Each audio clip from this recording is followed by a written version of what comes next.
Hello and welcome to this special edition of SIAM in Action, Stories That Shape Us. I'm Steph, Scopism SIAM Community Manager, and I'll be your host for this reflective spin-off series from SIAM in Action, Real Stories, Real People. While the main series focuses on the strategic and operational impact of service integration and management, Stories That Shape Us steps back to explore the people behind the practice. We'll look at their journeys, pivotal moments, challenges, and the personal perspectives that shape who they are, both personally and professionally. Today, I'm honoured to be joined by one of our incredible community champions, Steve Morgan. Steve has spent over 30 years in the IT service industry, helping shape the evolution of SIAM and service management. And today we'll be looking back on the stories that defined his career and forward to what comes next. So Steve, thank you so much for being here. And I know you've had a long and impactful career in the industry, so over 30 years. And I'm very grateful for you taking this time to share that story with us today. Thank you. No, it's great to be here. Good.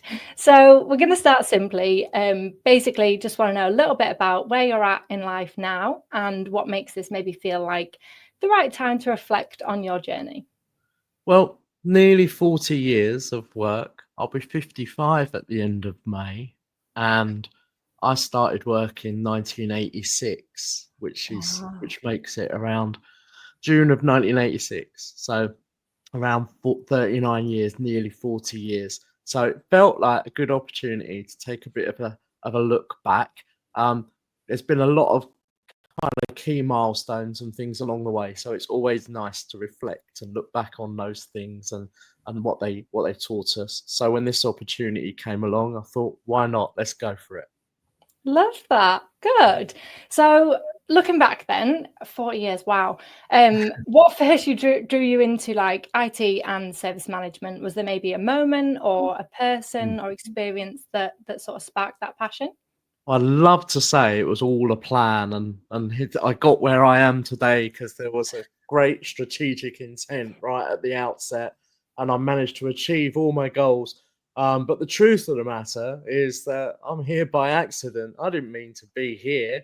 I left school in 1986, 16 years old, didn't go and do A-levels or didn't go to uni or any of those things.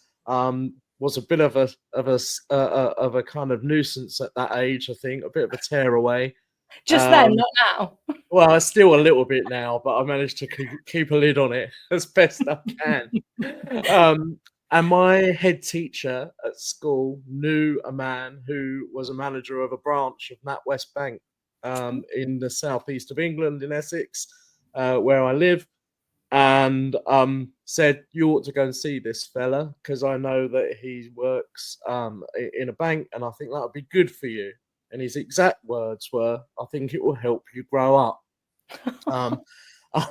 And also perhaps get a bit of discipline and, feel a little bit more of an adult because I clearly wasn't. I was a little bit of a tearaway. Anyway, so I got myself a job in NatWest and I did 7-8 years in the NatWest front office and back office. So working as a cashier on the counter, giving out money, encoding checks on the machines in the back office, and working in what was known as the machine room, where all these Burroughs B90 terminals were lined up, and latterly big optical character recognition machines. And we would encode the check values and basically put all the transactions through for the bank. So that was my career path for a while, and that was what was going to happen. And then suddenly they thought, God, this guy doesn't stop talking. He goes on and on and on. We can't handle him in one branch. It's too much. So as allied to the fact that I'd done a lot of different roles around the bank, I was put on a holiday relief, like a supply type rota. So I'd go and help out everywhere. Nice. And I was good in small doses. People tend to like that. They didn't have to put up with me for a whole week. Anyway, so I did that.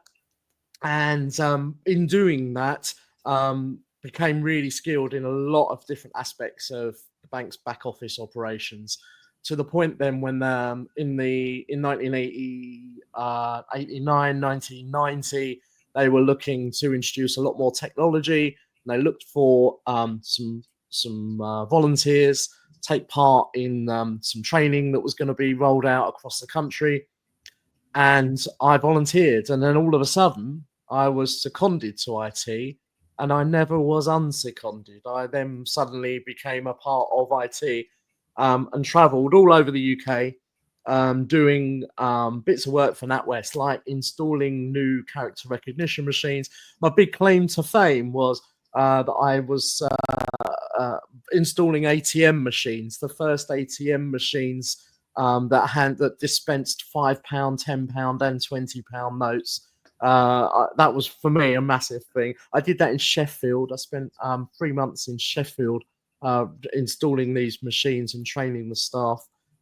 So suddenly I was in IT, and I kind of 10 years had gone by in my working life, and all of a sudden I was suddenly working for the bank. And then, well, how did I get into ITSM from all of that? Well, there was a further change program going on. And again, I was seconded to that. This whole theme of me getting picked up and put somewhere else, perhaps because people have had enough of me and couldn't stand it, or perhaps also because I had a little bit of experience and knowledge. And they were doing a big IT change program, and they needed someone to work alongside some consultants from Anderson Consulting, as it was in those days.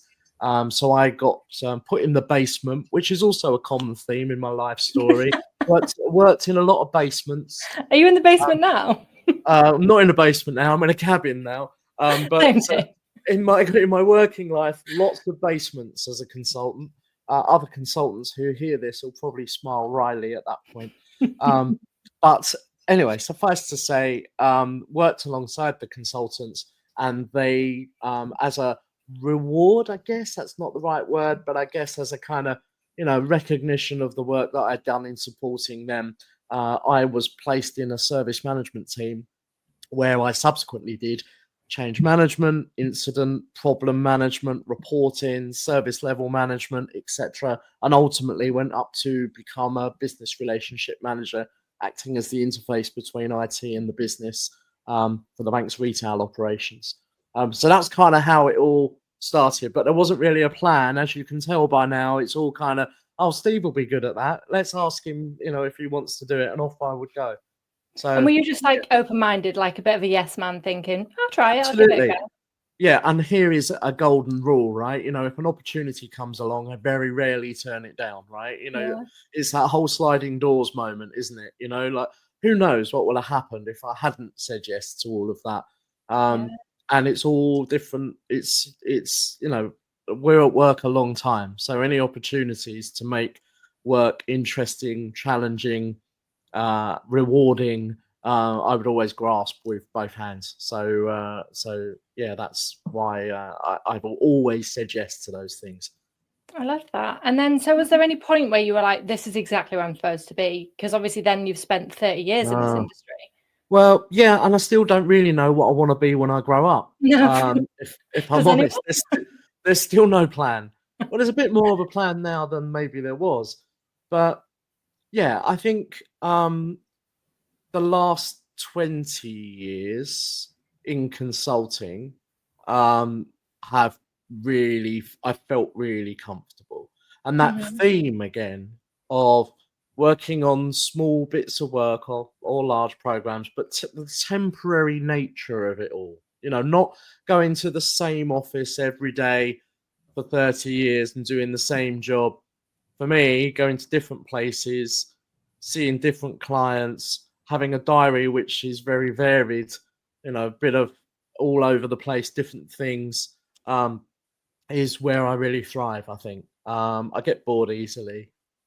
So that's, it really helps for me. So I think probably moving into, when I left NatWest, I went to work for a company called Fox IT. They're a training and consulting firm down in Woking in Surrey. And it was really there where I thought, yeah, I think this is where I'm supposed to be. This is where I belong. Love that. Nice. So then where did that evolve to then? Like what sort of started to change the course of your career or maybe your perspective? How did it evolve from there? I think at that point, like that was where I thought, yeah, I love this. So I was working with some really influential people in my life at that point. So Anyone you want to I'm shout out? loads of people. So I met Endless. the great Vernon Lloyd at that point, you know, the architect of ITIL, you know, the godfather of ITIL. And Vernon brought me into his team in Fox IT, and we delivered ITIL training. I was going to say we delivered ITIL training together, but we didn't. In my first training course that I delivered with Vernon, I thought, oh, thank goodness Vernon's going to be there. I'm so scared. I was terrified. And I went to stand up at the front of the classroom, 16 people there, ITIL Foundation training courses. And Vernon then said, right, I'll leave you to it then. Off you go. And left the room. His reasoning was that he thought I'd probably be okay. And you And he probably thought were. and I was less nervous without him there than I would have been with him there, which was also true. But anyway, so that was, you know, I'd love to say I worked a lot with Vernon. I worked a lot kind of running around after Vernon and alongside Vernon to perhaps a lesser extent.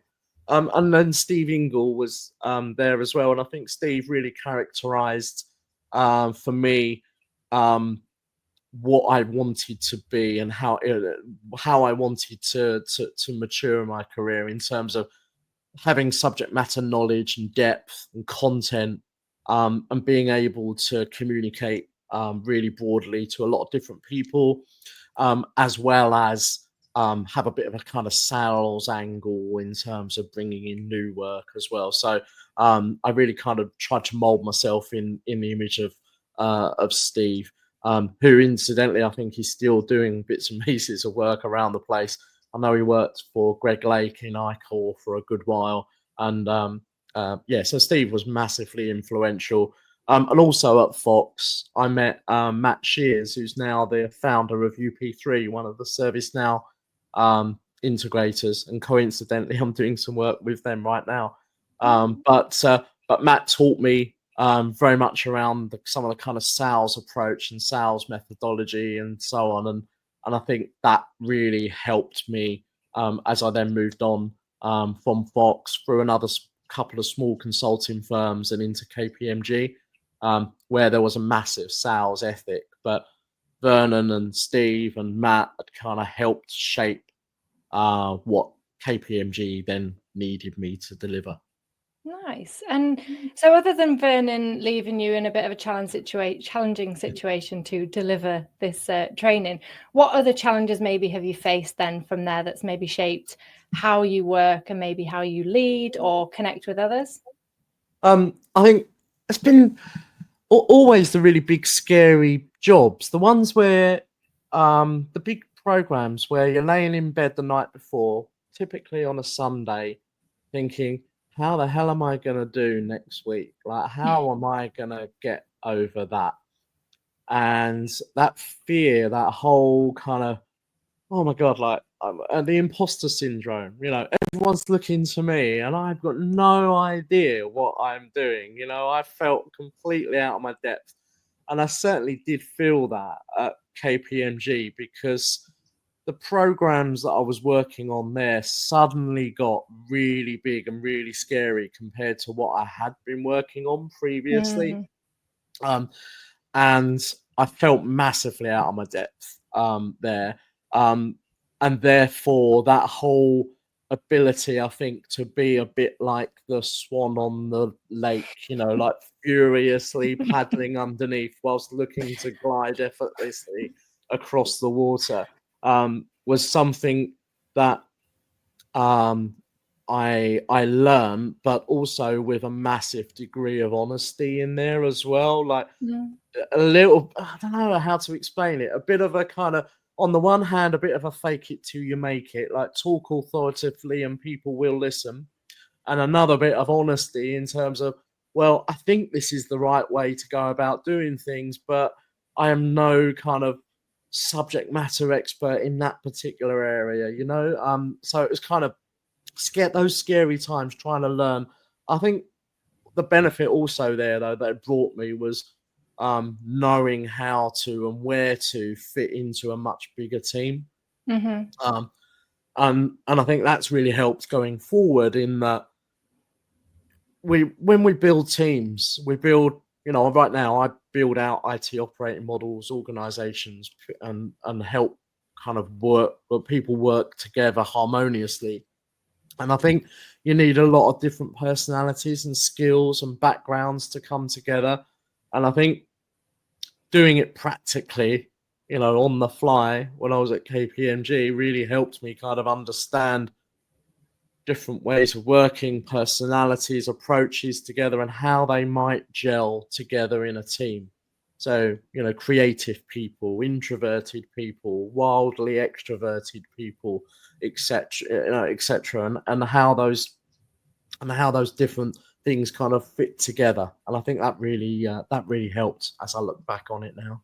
Yeah, very good skill and awareness to have.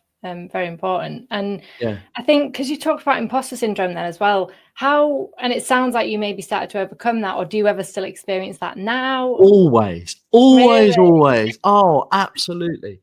Yeah. Like I've always been really felt confident enough to be able to impart my opinion. Mm. But there's always a difficult line, isn't there? What's the difference between opinion and knowledge, right? You know, is your opinion formed from your knowledge, or so if people come to me as a consultant, they'll be asking for advice and opinion based on my knowledge and experience. Mm. But sometimes that you have to kind of accept, both as a consultant and as a client, that you're never gonna get a fully complete answer. Do you know what I mean? Like you'll have based on my knowledge, but someone else might come along with a completely different set of experience and provide completely different advice. So Mm. I don't think it's like as kind of robotic as that. But I think for me, yeah, still get imposter syndrome all the time. I'm so lucky, right? I get to do a thing that I love, working with clients that I love in a way that I really enjoy, in terms of being able to flip backwards and forwards between different clients and do different things, and really be master of my own destiny. I do have to pinch myself a bit from time to time and say, well, how did I get here? Like, this is incredible. Oh, I love that. And not everyone can say that. So you are lucky, I agree. But you Yeah. also work very hard to be in the position and the respected. Oh, absolutely. Yeah, this doesn't come by accident. But yeah, definitely. Always worked massively hard to the to the detriment of a lot of other things in my life at times as well. Like, I was traveling a lot when I was at KPMG. I didn't Mm. really see my kids when they were young growing up. I Yeah. saw them at weekends and things, but I wasn't the kind of hands-on dad that perhaps in retrospect I would like to have been. Yeah, Um, because but it yeah, was a question that I did sort of want to ask, because I know we had David on the previous episode and we talked a little bit about work and personal life, and I yeah, suppose that's something where I look at people like yourself who you've worked very long, very hard over the years, and has there been a point maybe where your personal and professional life have sort of collided? And you said maybe you've not been around as much as you would have yeah. liked in those years, but what did that maybe then teach you? Um, I don't know. I don't know if it taught me anything. If I'm honest, I'm probably still as guilty of doing those things now as I ever was. But Oh, you have a um, great relationship with your kids. oh, I do absolutely. But I love working too. Um, You're addicted. yeah, probably. But no, like the bits of work that I do, I mentioned passion earlier on, and passion's what drives that time commitment, then, isn't it, into doing things? And often you don't realise how much time you're spending. Um, Mm. But I think, times when kind of work and personal life have collided, certainly around, when my kids were young, that whole period kind of year 2000 through to 2010, I was working really heavily through all of that, both for Fox and others, and then KPMG in particular. And I was traveling loads. I was working away in Zurich and India and America, and having a wonderful work life. Don't get me wrong, but missing out perhaps in retrospect on some of that. And then latterly, then towards the end of my time at KPMG, my mum wasn't well, so we put my mum into a care home, which was very very stressful. And very shortly after that, we lost my dad really rapidly and unexpectedly to a heart attack. And then my mum was in a home and deteriorating rapidly, and she subsequently died as well. And I think that was really tough, because I'd never really experienced emotional turmoil in that way before. And I think that forced me to say, hang on a minute, you've got to step away from work here and focus on that, not only to support my family, but also to kind of get myself back in it again, and I'm well enough to work. And often I think that's it's a common fault that people have, and I'll probably still have it now, right? In that, you get something really impactful on your life like that, and you don't take the time to kind of invest in yourself and repair yourself and kind of, last September, I got a cancer diagnosis.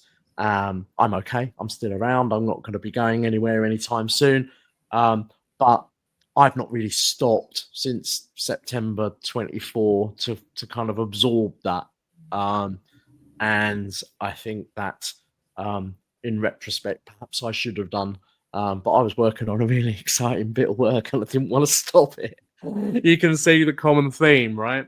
So I think it has to be, when work and personal life collide, as you put it, it has to be a dramatic collision for me to knock me out of that orbit of wanting to work and do all that work. And the loss of my parents was definitely that. Strangely, the cancer diagnosis, while hugely traumatic, very sad, very upsetting, etc., hasn't done that. Right? That in anything, it's made me want to be more, made me want to work more for this particular client and get the outcomes for them, because I felt that was a nice distraction from the reality of all of that horrible, all that horrible stuff that was going on.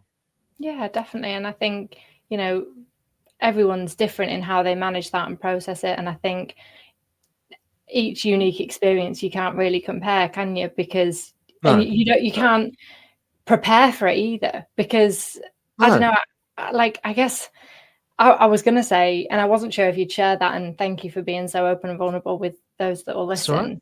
But have you got any advice of how maybe others should deal with that, and something that you maybe wish you had done differently?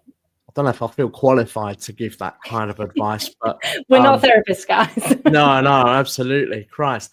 No, I think in the case of the cancer, I can't control that, right? That's with me now, right?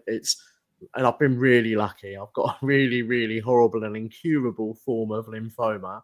However, it's low grade and it isn't going to hurt me anytime soon. So I learned very deeply. Suddenly became a lymphoma expert, right? I can tell you everything about that. Used the information, used the expertise that was available to me through the amazing charities of, Lymphoma Action and Macmillan and all those really fantastic charities who are able to provide that kind of support. So I guess, giving advice is use that support to get the knowledge and the information that you need. And Macmillan in particular were amazing at being able to provide emotional support through it all as well. Through those unexpected times that I experienced, where suddenly I was thinking, suddenly I'm not immortal and invincible as I thought I was, and that's a big shock to the system at 54 to be told that. So no, they've been, they've been incredible. So advice to give would be, don't do what I did. Take the time out to get yourself right, but also get the knowledge, the information, and the support that you need in order to be able to find your new normal. Yeah.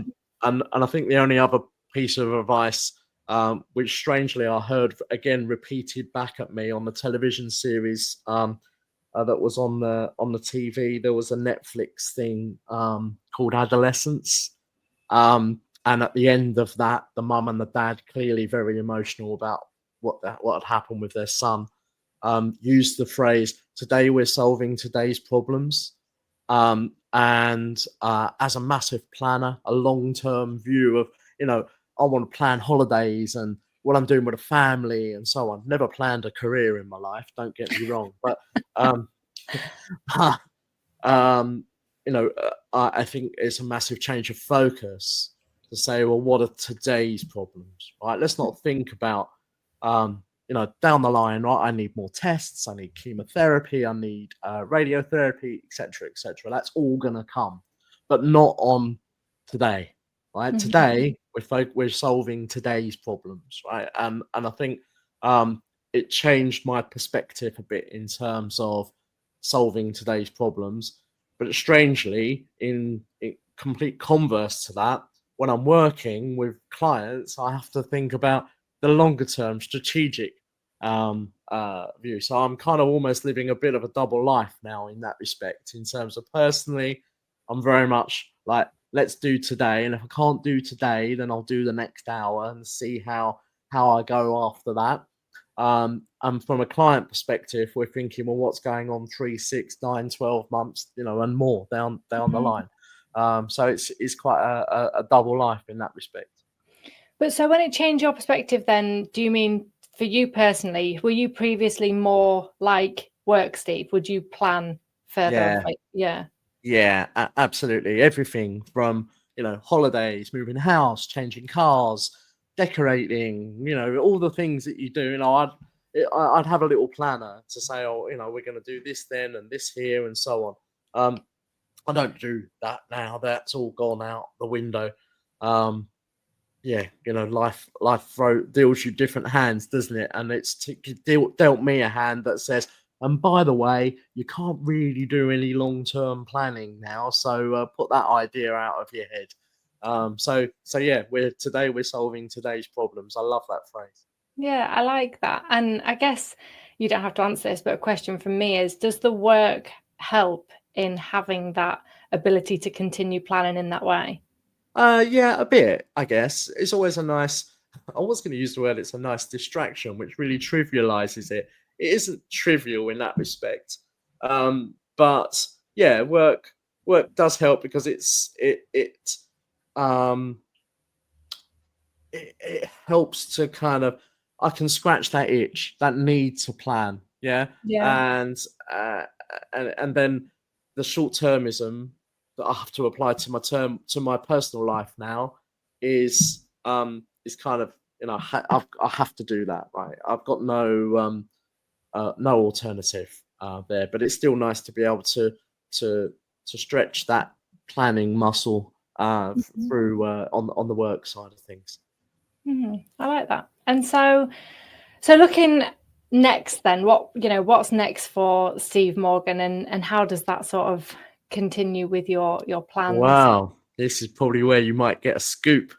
So it feels a bit scary. But with 40 years of work in the bag, I'm gonna take the decision to step back a bit, and well, a lot actually. So there will still be some work, right? Because I will be bored, I'm sure, if I don't do anything, right? So there will be smaller scale pieces of work that I get involved in. So you probably haven't heard the last of Steve Morgan. However, it's time for me now to invest in me, and therefore I want to travel. I want to tick a lot of things off my list. I want to, I'm married to my lovely wife, who I've known all my life, and therefore I want to spend some time with her. So, it's difficult to use the word retirement because it has a finality to it, which is at the moment is very much a semi-retirement slowdown at the end of May of this year, and we'll see where that leads. I might well be back by September if I'm really bored, but I doubt it. There's some big agenda items personally that I want to do, traveling and spending time with my wife. Wow. And I think kind of like coming back to, and I know you've got your children as well, but those years when maybe you missed out on that or you felt like you weren't able to be there personally, and a couple of comments coming back to that as well, is that now allows you to have more time now, and also I think it creates such a good role model for them, because I think that everyone's going to have their own perspectives, but you are a role model to them, and Absolutely. they know how important it is to work hard, and maybe your decision to take a little step back now, or big step back, however that looks, as the year unfolds, but it gives them the confidence and inspiration as well. So I actually really like it. Yeah, no, it does, and I've kind of got the easy end of the time with the children, haven't I? My wife had the young bit when they were growing up and troublesome, and I've got the fun bit where they're both in their 20s and working hard, and able to spend time, some good quality time with them. So that's the intent. This is exciting. Like, how do you actually feel? I know you said you don't want to use the word retirement and it feels finite, but how do you genuinely feel about it? I don't know, really. I've worked really hard, and there are days now, more days, where I think I'm probably less motivated than perhaps I have been, and I recognise that in myself. Because cancer gives you a new perspective on the world, right? And suddenly all the things that I'm really getting worried about at work take on a lot less significance. So, and things that I always loved and have a passion for, like cycling and walking and traveling and having fun, I suddenly want to do more of. That's probably how I feel about it. I think there's a whole new chapter about to open up, and it's blank page, so I need to write the words that are in it. But those I'll give you some of the chapter headings, perhaps, under travel and cycling and doing all those things that I really have a passion for. Yeah. Oh, I love that. And so then, looking back on your work, what would you say then, kind of coming to the end of this chapter, what have you been most proud of, and what are you hoping maybe has a lasting impact? I think, well, I've always had this kind of, and I don't know where it came from. I've always had this kind of deeply embedded desire for community and the community support at work, right? So years ago, I was a really active member in the IT Service Management Forum, the ITSMF, here in the UK, and I was involved in a lot of what they called special interest groups, which culminated in some things that I'm really proud of. Like, we produced a booklet. I nearly said book. It wasn't as grand as some of the books that I've subsequently done, but a booklet on service level management, which we were really proud of as a working group. And I led that, and I authored that with the team, and we got that out there. And I was so proud of having done it. And then subsequently, the work that I've been volunteered for, that word again, with Claire and yourself at Scopism, to develop that SIAM best practice in the bodies of knowledge, which I'm really incredibly proud of. That to get that off the ground, and that first kind of stab out there, bringing together some concepts which many had learned and understood over the years, but weren't really together. And working with really amazing people like you and Claire, but I nodded at the wrong point there when you said you, and I was yeah. No, it's all right. Don't worry, we can edit that out, Steph. We need to. Michelle or and Simon in the SIAM world, and others as well who are really kind of inspirational. So I'm really proud of that and what we've managed to produce, and I'm proud of. Do you know what? I'm proud of silly things, right? So on the website for Cinead, my company, we have a load of blogs, and every now and again, someone will email and say, "Hey, writing to you from insert really random country, like Croatia or Cuba or something. I found your website and I've read this blog and it's been brilliant. I really, so I'm really proud of those silly little things where I've had a rant and written 400 words into a blog, and then someone somewhere has managed to Google the right search terms and pick up that blog, read it and love it, and then decided to drop me an email. So I'm proud of those silly little things. And I'm proud of the training work that I've done and the achievements from a consulting perspective and getting things delivered. And I'm proud of kind of the relationships that I have with the customers as well, because they love Steve Morgan, right? They phone me and ask me random questions, so I'm kind of proud of all of that. I think, and I've loved kind of being part of the community. And I used the word loved there, like I really am exiting stage left. Perhaps it is a reality, but I don't know if that.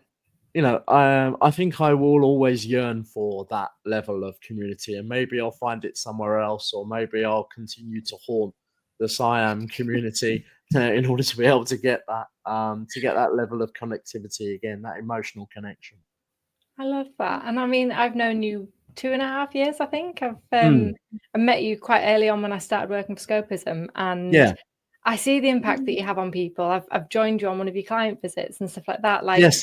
People do very much respect you. And when you Strange say how they listen. Why do they listen? I don't get it. But you have a reputation, but it's a good one. But yeah, I think I mean, I don't see this being the end of Steve Morgan, but what am I to know? Well, perhaps it's the end of the first chapter, right? And it's been a really long and boring chapter of 40 odd years. However, there's a new chapter to be written, right? There's a great community here in the SIAM world and more broadly as well. And I want to probably continue to be involved in that. Good. I'm glad to hear it. And then on the flip side then, so if you were to go back and give your younger self one piece of advice, something maybe that you really needed to hear, what would that be?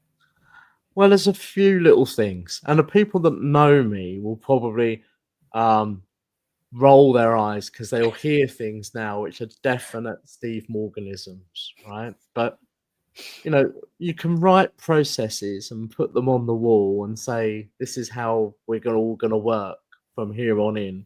And everyone will nod and smile, and they will leave that meeting room and know nothing will change.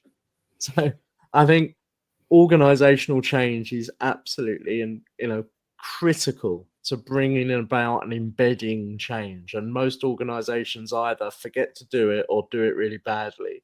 So I think early Steve would have perhaps benefited from a little bit more of that understanding of how to embed change rather than producing some great documentation and thinking, great, that's all done, then we'll implement that. And that's where the hard bit is really. And I've really learned loads and continue to learn from some great change management practitioners along the way that I've met at KPMG, and when I've worked with other consultancies at Deloitte, for example, when I worked up in Sellafield. There's some really great agents of change there who taught me loads. Other things, I guess, a fool with a tool is still a fool. If you're playing the Steve Morgan bingo card back at home, you can tick that one off the list. But the number of people who, buy a tool and expect the tool is going to solve all their problems. That is absolutely not true, right? And there's two ways I know this. Number one is all the people that buy service now and their world still is, their service, their IT delivery still not fixed, and also by the state of my my banisters on my staircase, because I bought a tool in order to be able to cut off some skirting board and made a terrible mess. And those balustrades are still there to testament to the fact that a fool with a tool is still a fool. And I guess the thing that I perhaps didn't do when I was really, really, really busy was follow the words of Ferris Bueller, who said life moves pretty fast, and if you don't stop and look around once in a while, you'll miss it. And I think I probably did for a good while there, because I was completely immersed.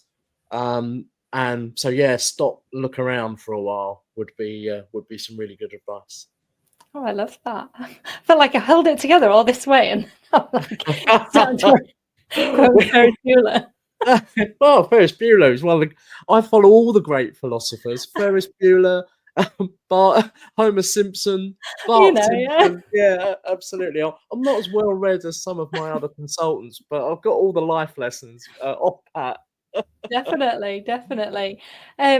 Okay, so then obviously we get a lot of, well, we would like to have more, but new young people coming into the industry. Do you have any advice that you'd like to offer them? Yeah, so maybe I should say, make sure you have a career plan and follow it.